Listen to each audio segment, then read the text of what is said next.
दो एजेंडे पुराने थे जिन पर भी जिनका समाधान हो गया और 7 एजेंडे नए थे जिसमें 6 का समाधान हो गया। एक को पेंडिंग किया गया, इंस्ट्रक्शन दी गई है, उसकी रिपोर्ट आनी है, वो भी उसका भी समाधान हो जाएगा।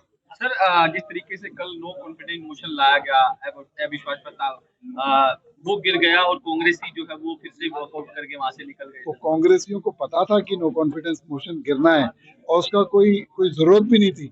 और सबसे बड़ी बात है कि वो नो कॉन्फिडेंस मोशन पर वोट देने के लिए भी नहीं रुके। जब उन्होंने क्वेश्चन तो रेज किए, उनके जवाब जब दे रहे थे माननीय मुख्यमंत्री, तो उससे पहले ही वो सदन छोड़कर भाग गए। तो इस तरीके का गैर जिम्मेदाराना रवैया जो विपक्ष का था, और इसे पूरे के पूरे प्रदेश ने, देश ने देखा कि किस तरीके का गैर जिम्मेदाराना रवैया था। खुद ही नो कॉन्फिडेंस मोशन लेकर आते हैं, सरकार ने उसे एक्सेप्ट किया, उनसे बहस कराई, अपनी बात रखने के बाद जब सरकार का जवाब आया वोट कर चले गए।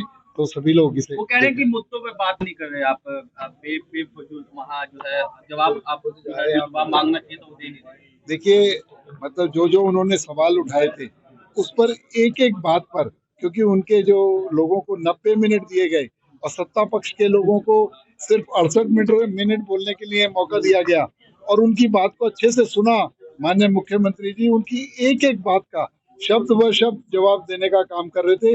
लेकिन अभी तो उन्होंने आधा जवाब भी नहीं सुना, उससे पहले वो चले गए। इन्होंने तो सिर्फ एक इसको भी, नो कॉन्फिडेंस मोशन को भी, जिस तरीके से वोट चोरी की बात करी, संविधान बदलने की बात की, इसी तरीके से एक पॉलिटिकल इवेंट बनाया, कोई नो कॉन्फिडेंस मोशन नहीं। बात की जाए कांग्रेस मनरेगा बोल रही है कि मनरेगा का नाम को खत्म किया जा रहा है, जिस तरह से सरकार नाम चेंज किया गया, बिल लाया गया। मैंने कहा ना, पहले संविधान चेंज करेंगे, फिर वोट चोरी करेंगे, अब मनरेगा को हटाने का काम कर रहे हैं। तो इनका आत्म मंथन करना चाहिए, अपने दिमाग की दिवालियेपन का। ये लोगों को बहकाने पे उसका प्रयोग ना करें, आत्म मंथन। लोगों की एक बहुत बड़ी समस्या है एमपी ऑफिस सेक्टर 4 में, जहाँ लोगों का सबसे ज्यादा फुटफॉल होता है, वहाँ पे पानी की समस्या है। सर, पानी 1.5 साल से वहाँ पीने के लिए पानी नहीं है एमपी ऑफिस। ऐसा मेरे नॉलेज में कोई नहीं आया। मैं आज एक बार बात करके माननीय श्री विपुल गोयल जी के अध्यक्षता में थी, और जो भी लोगों की समस्याएं थी, जो भी 7 विषयों का उन्होंने उल्लेख किया, उनको जैसे भी जो भी उचित कार्रवाई थी वो करने के आदेश दिए माननीय चेयरमैन साहब ने।